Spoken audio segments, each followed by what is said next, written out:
अल्लज़ीना युमिनूना बिलग़ैब, वो ईमान लाते हैं साथ छुपे हुए, यानी वो जो बेदेखे ईमान लाए। पहले फरमाया गया था ताल्लुक़, पहले फरमाया गया था कि कुरान पाक परहेज़गारों के लिए हिदायत है। अब बताया जा रहा है कि मुत्तक़ी कौन लोग हैं। तो गोया ये आयत इस इजमाल की तफसील है। अगर तक़वे के माने ये किए जाएं कि नाजायज़ बातों से बचना, तो मतलब ये हुआ कि मुत्तक़ी वो है जो नाजायज़ बातों से बचे और अच्छी बातें इख्तियार करे। तो इन अच्छी बातों का जिक्र इस आयत में हुआ। चूँकि बीमारी का दफ़ा करना मुख़व्वियात पर मुक़द्दम होता है, इसलिए तक़वे का जिक्र उन चीज़ों से पहले किया गया। बहरहाल ये आयत पहली आयत पर मुरत्तब है या उसकी तफसीर, चूँकि ईमान तमाम नेकियों की असल और जड़ है कि अगर ईमान कायम है तो नेक अमाल फ़ायदा देंगे, वरना नहीं। इसलिए ईमान को पहले बयान किया और उसके बाद नमाज वगैरह को। दिल एक तख्ती है और नेक अमाल उसके अच्छे नक्श, और तख्ती पर नक्शो निगार जब भी किए जाते हैं जब पहले उसे धोकर साफ कर लिया जाए। तो ईमान रहमत का वो पानी है जिससे कल्ब साफ होता है, दिल साफ होता है। जब ईमान से दिल साफ हो गया तो अब नेक आमाल के ज़रिए से उस पर उम्दा उम्दा नक्शो निगार किए जा सकते हैं। अब इसकी तफसीर, युमिनूना ईमान से मुश्तक़ है। ईमान के लग़वी माने हैं अमन देना। चूँकि मोमिन अच्छे अक़ीदे इख्तियार करके अपने को हमेशा के अज़ाब से अमन दे लेता है, इसलिए अच्छे अक़ीदों के इख्तियार करने का नाम ईमान है। ये भी ख्याल रहे कि कुरान करीम में मुसलमानों को मोमिन कहा गया है और रब ताला को भी अल-मुमिनु वल-मुहैमिन उसके नामा है। रब ताला को भी मोमिन कहा गया है, लेकिन मुसलमानों के मोमिन होने के ये माने हैं कि वह अपने आप को अजाब से अमन देते हैं, और रब ताला के मोमिन होने के ये माने हैं कि वो अपने करम से ईमान वाले बंदों को अजाब से अमन देता है। ईमान के दूसरे माने मजबूत करने और भरोसा करने के भी हैं। चूँकि मोमिन को अपने अकीदों पर मजबूती और पूरा भरोसा हासिल होता है, इसलिए उसे मोमिन कहा जाता है। और काफिरों को हमेशा तरद्दुद ही रहता है, इसलिए वो मोमिन कहलाने के मुस्तहक नहीं। शरीयत में ईमान के माने ये हैं कि जिन बातों के मुताल्लिक़ यकीन से मालूम हो जाए कि दीन मोहम्मदी में से ये बातें हैं, तो इन सब को दिल से यकीनन मानना और ज़बान से इकरार करना। लेकिन दिली तस्दीक असल ईमान है और इकरार अहकाम इस्लामी जारी करने की शर्त है। आमाल दीन में दाखिल नहीं, यानी अगर कोई शख्स अकीदा दुरुस्त रखता हो लेकिन आमाल ना करता हो या बुरे आमाल करता हो, वो मोमिन है। इसलिए इस आयत करीमा में ईमान के बाद नमाज वगैरह का जिक्र हुआ। पहले ईमान वाला हुआ, बाद में नमाज। तो जब तक नमाज वगैरह का जिक्र नहीं आया तो ईमान वाला ही था, तो ईमान सादिक आया। अगर आमाल ईमान का जुज़ होते, उसका हिस्सा होते, तो ईमान के बाद आमाल के बयान करने की ज़रूरत न थी। लिहाजा शराबी, चोर, जानी और दीगर बदकार लोग अगर अकीदा दुरुस्त रखते हों तो वो यकीनन मोमिन है, और अगर नमाजी परहेजगार शख्स के अकीदे बिगड़े हुए हों तो वह काफिर है। कुरान करीम ने इरशाद फरमाया है, वइन ताइफतानी मिनल मुमिनीना ततलू, यानी अगर मुसलमानों के दो ग्रोह आपस में जंग कर बैठें, देखो आपस में लड़ना हराम है, लेकिन इन लड़ने वालों को मोमिनीन कहा गया है। अगर कोई शख्स उम्र भर नेक आमाल करे लेकिन आखिर में मरते वक्त उसके अकीदे बिगड़ जाएं तो वह बेईमान है, जैसे शैतान। और बलअम बाऊरा का वाक़या हुआ। हमारी इस तहकीक से इतना मालूम हुआ कि ज़माने के नए नए फ़िरक़े जैसे खाकसार वग़ैरह जो कहते हैं कि ईमान सिर्फ खिदमत खल्क़ का नाम है, अक़ीदों की ज़रूरत नहीं, वो सब गलती पर है। दोस्तों, ईमान यानी अक़ीदे मिसले जड़ के हैं और आमाल उसके फल हैं।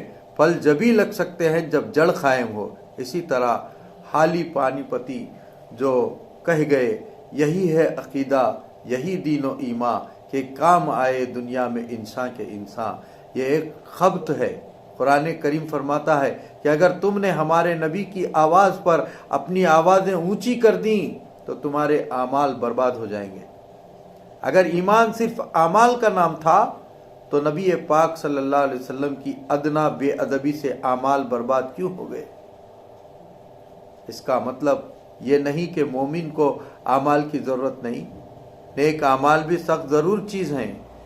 जो शख्स अकायद दुरुस्त करके अपने आमाल ना संभाले वो ऐसा है जैसे दरख्त लगाकर उसके फल ना खाए।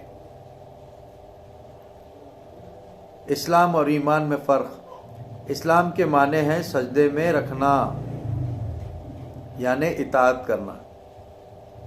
इस्लाम में ज़ाहिर करना मोतबर है और ईमान छुपी हुई चीज़ है। अगर किसी के अकायद दुरुस्त ना हो लेकिन वह अपने आप को मोमिन ज़ाहिर करता हो, जैसे मुनाफिकीन, तो वह मुस्लिम होगा, मोमिन ना होगा।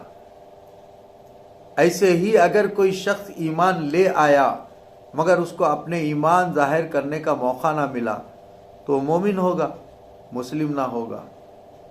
जिस शख्स के अकायद भी दुरुस्त, इकरार भी करता हो लेकिन आमाल ख़राब, वो फासिक है।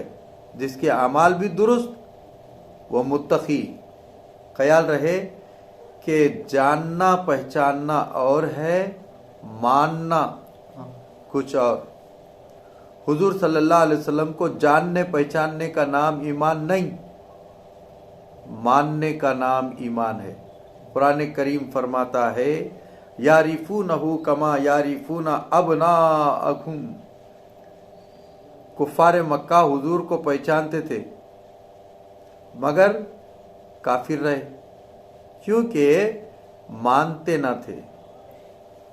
मानना भी तीन किस्म का है, महज डर से मानना, महज लालच से मानना, दिली मोहब्बत से मानना। पहले जो दो हैं वो ईमान नहीं, कि मुनाफिक भी डर लालच से मानते थे। मोहब्बत से मानना ये ईमान है, वही यहाँ मुराद है। गैब, गैब के माने गायब यानी छुपी हुई चीज़। इस्तिलाह में गैब वो चीज़ कहलाती है जो कि ज़ाहिरी और बातिनी हवास और अक्ल से छुपी हो, यानी ना तो आँख, नाक, कान वगैरह से मालूम हो सके और ना गौर व फिक्र से अक्ल में आ सके। गैब दो तरह का है, एक वो जिस पर कोई दलील भी कायम ना हो, जैसे किसी की मौत का वक्त, क़यामत के आने की तारीख, पेट के बच्चे की तहकीक, कि ये चीज़ें दलाइल से भी नहीं मालूम हो सकती। इसी का नाम है मफातिहुल गैब है। इसी के मुताल्लिक़ कुरान करीम में फरमाया गया है, इंदहु मफातिहुल गैब यानी गैब की कुंजियां अल्लाह ही के पास हैं, उसे कोई भी अपने आप मालूम नहीं कर सकता, जिसको रब बताए। जैसे अंबिया इकराम और खालिस औलिया अल्लाह उस तक पहुंच सकते हैं। दूसरा वो गैब जिस पर दलील कायम हो, यानी दलाइल से उसका पता लग जाए, जैसे हक ताला की ज़ात और उसकी सिफात, अंबिया की नबूवत और उनके मुताल्लिक़ अहकाम वगैरह। ये गैब वो है कि गौर व फिक्र से मालूम हो जाता है। रब को हमने ना देखा, लेकिन दुनिया का जर्रा जर्रा इसके होने का पता दे रहा है। यहाँ गैब से यही मुराद है। अब इस आयत के माने ये हुए कि मुत्तकी वो हैं जो उन गैबों पर ईमान रखते हों जो दलाइल से मालूम हो सकते हैं। अल्लाह की ज़ात, उसकी सिफात, अंबिया इकराम की नबूवत, क़यामत, हिसाब, सज़ा व जज़ा, जन्नत व दोज़ख, ये सब उसी गैब में दाखिल है। जो शख्स इनमें से किसी चीज़ का इनकार करे वह काफिर है। तफसीर रूहुल बयान में फरमाया कि गैब दो किस्म के हैं। एक तो वो जो तुझसे गायब, जैसे कि आलम अरवाह, कि पहले तू वहाँ मौजूद था और जब तू यहाँ आ गया तो वो तुझसे गायब हो गया। दूसरा वो जिससे तू गायब, यानी वो तेरे पास और तू उससे दूर, जैसे हक ताला कि वो हमारी शहरक से भी ज्यादा करीब है लेकिन हम उससे दूर हैं। इस आयत के तीन माने। एक ये कि वो गैब पर ईमान लाते हैं, यानी हक ताला को और जन्नत दोज़ख वगैरह को बगैर देखे मानते हैं। दूसरे ये कि वो गैब यानी दिल से ईमान लाते हैं। ज़बान जाहिर है और दिल छुपा हो। ज़बान से तो मुनाफिकीन भी ईमान ले आए। मुनाफिकीन मुसलमानों के सामने तो कह देते थे कि हम ईमान ले आए, मगर आपस में काफिरों से मिलते थे कि हम तुम्हारे साथ हैं। तो इसमें यह फरमाया गया कि मोमिन वो है जो कि हर हाल में, यानी मुसलमानों के सामने भी और मुसलमानों के पीछे भी ईमानदार रहे। फायदा इससे मालूम हुआ कि गायब चीज पर ईमान लाना मोतबर है, न कि जाहिर पर। कुरान पाक के जाहिरी हुरूफ को मान लेना कि ये एक किताब है, अरबी जुबान की है, लाहौर में छपी है, फलां कागज पर लिखी गई है, ये ईमान नहीं, क्योंकि ये बातें बिल्कुल जाहिर हैं। बल्कि कुरान पाक के छुपे हुए वस्फ पर ईमान लाना जरूरी है। वो ये कि ये अल्लाह की तरफ से आया है, हजरत जिब्राईल अलैहिस्सलाम लाए हैं, हुजूर सल्लल्लाहु अलैहि वसल्लम पर आया है। क्योंकि औसाफ जाहिरन महसूस नहीं होते, इसी तरह हुजूर सल्लल्लाहु अलैहि वसल्लम के जाहिरी सिफात को मान लेना ईमान नहीं कि वो बशर थे, मक्के मुकर्रमा में पैदा हुए, मदीने मुनव्वरा में क़ियाम फरमाया, खाते पीते थे, सैयदना अब्दुल्लाह के फर्जंद थे, आमिना खातून के लखते जिगर नूरे नजर थे। क्योंकि ये तो उनके जाहिरी औसाफ हैं। उनके कुफार भी खायल थे, काफिर भी जानते थे, मानते। बल्कि हुजूर पाक साहिब औलाद सल्लल्लाहु अलैहि वसल्लम के छुपे हुए औसाफ को मानने का नाम ईमान है कि वो अल्लाह के रसूल हैं, उसके प्यारे हैं, तख्त व ताज वाले हैं, शफीउल मुज़नबीन है, रहमतुल लिल आलमीन है। ये औसाफ जाहिर में महसूस नहीं, इसलिए इनको मानना ईमान बिलगैब होगा। वहाबिया और देवबंदिया का हुजूर अलैहिस्सलाम की बशरियत के पीछे पड़ जाना महज बेदीनी है। इनको बशर मानना ईमान नहीं, बल्कि उनको मुस्तफ़ा मानना, रहमतुल लिल आलमीन मानना ईमान है। इसीलिए कलमे में पढ़ा जाता है मुहम्मद रसूलुल्लाह, न कि मोहम्मद बशर। बल्कि हक तो यह है कि अल्लाह को सिर्फ खालिक आलिम मानने का नाम भी ईमान नहीं, क्योंकि उसका खालिक और राज़िक वगैरह होना मसलन जाहिर है कि नजर आ रहा है, बल्कि इसको रब्बे मोहम्मद रसूलुल्लाह मानना ईमान है। इसीलिए हक ताला ने फरमाया कुल हुवल्लाहु अहद, जिससे मालूम हुआ मुस्तफ़ा सल्लल्लाहु अलैहि वसल्लम के जरिए लाई हुई तौहीद। ऐ मोहम्मद आप कह दो कि वह अल्लाह एक है, उनके जरिए मानना तौहीद है। और फरमाया वइज़ अख़ज़ रब्बुका मिन बनी आदम मिन ज़ुहूरिहिम, जिससे मालूम हुआ कि रब ताला ने मीसाक के दिन सारी औलाद आदम को अपनी पहचान इस तरह कराई कि हम रब्बे मोहम्मद हैं। सब बातें ईमान बिल गैब में दाखिल हैं।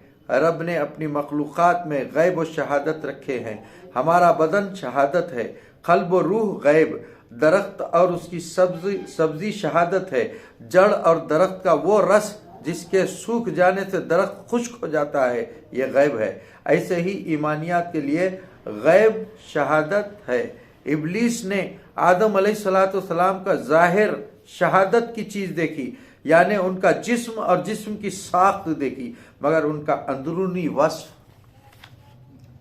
खिलाफत इलाहिया नहीं देखा जो गैब थी, इसलिए मारा गया। अब भी जिनकी नजर हुजूर की बशरियत पर है वो इब्लीस की तरह बदनसीब हैं। इसलिए यहाँ इरशाद हुआ युमिनून बिल गैब, कुरान के ज़ाहिरी अल्फाज शहादत हैं, उसका कलाम इलाही होना गैब है। अब जो हुजूर को सिर्फ बशर या इब्ने अब्दुल्ला या अरबी हाशमी होना मान लें वो मोमिन नहीं। ये औसाफ तो अबू जहल भी मानता था। हुजूर को नबी, रसूल, शफी, खातिमुल अंबिया वगैरह मानना ये ईमान है। जो हुजूर के गैबी औसाफ है। एतराज, गैब चीज़ों पर ईमान लाना क्यों ज़रूरी है? जवाब, इसलिए कि ईमान की हकीकत है अल्लाह और रसूल पर एतमाद होना। चीज़ को देखकर या सुनकर तो हर शख्स मान लेता है, मगर वो चीज़ जो उससे गैब हो और अक्ल में ना आए, उसको सिर्फ इसलिए माना कि वो रसूलुल्लाह सल्लल्लाहु अलैहि वसल्लम ने फरमाई है, ये इस बात की दलील है कि उसके दिल में इताअत है।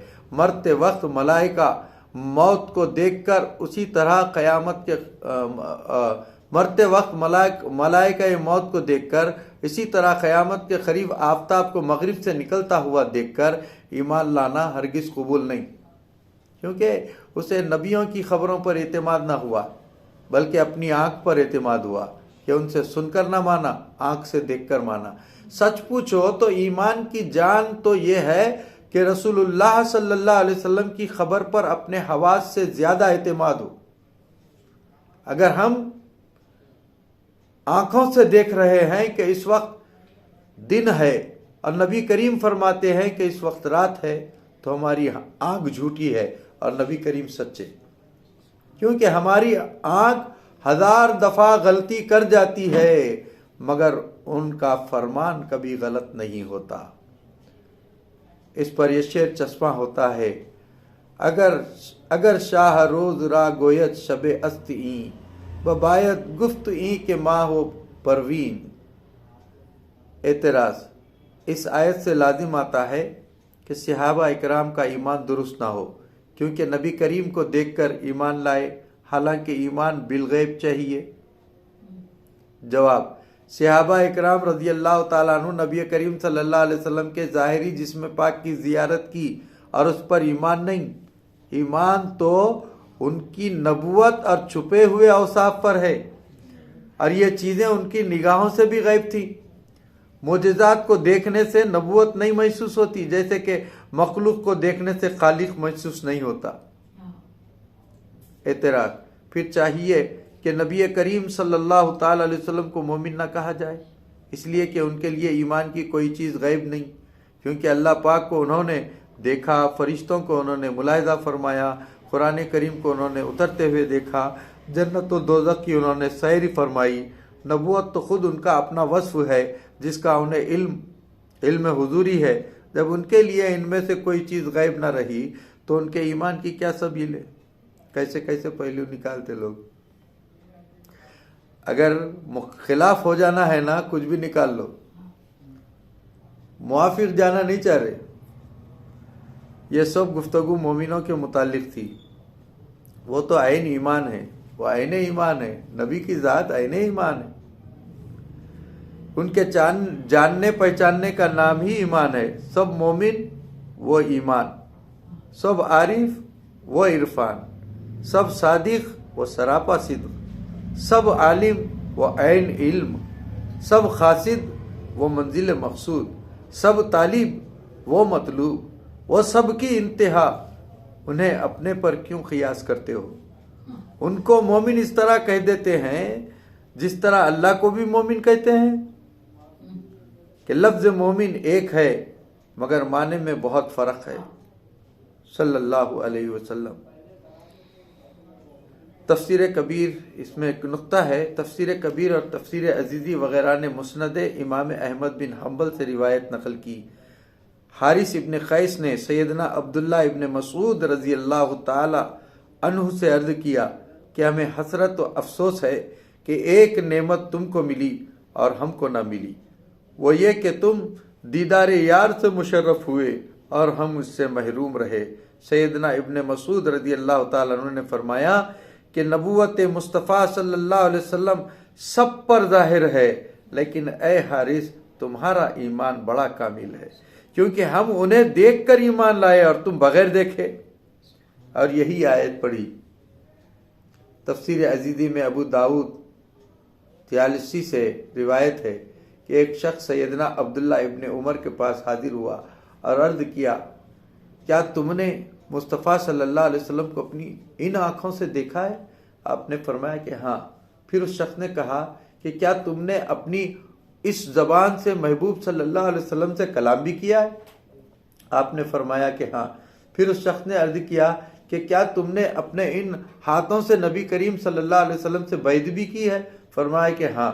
फिर उस शख्स पर वज्द की हालत तारी हो गई और गशी की हालत में कहने लगा, तुम लोग क्या ही खुश नसीब हो।